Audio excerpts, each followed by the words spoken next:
અહેમદાબાદ મિત્ર ન્યૂઝમાં આપનું સ્વાગત છે। ધાંગધ્રામાં 4 વર્ષના બાળક કાર્તિકની હત્યાના કેસમાં ધરપકડ કરાયેલી તાંત્રિક મહિલા રેહાનાબેન માયકના 2 દિવસના રિમાન્ડ મંજૂર કરવામાં આવ્યા છે। કોર્ટે પોલીસની રિમાન્ડ અરજી સ્વીકારી હતી।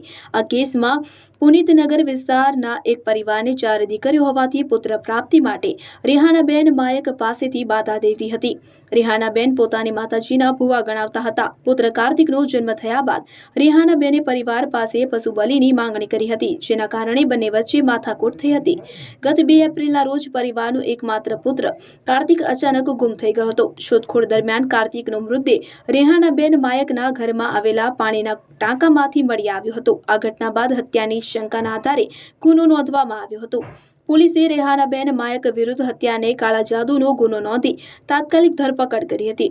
રિમાન્ડ દરમિયાન 4 વર્ષીય પુત્રની નિર્દય હત્યાના મામલે અનેક મહત્વના ખુલાસા થવાની શક્યતા છે।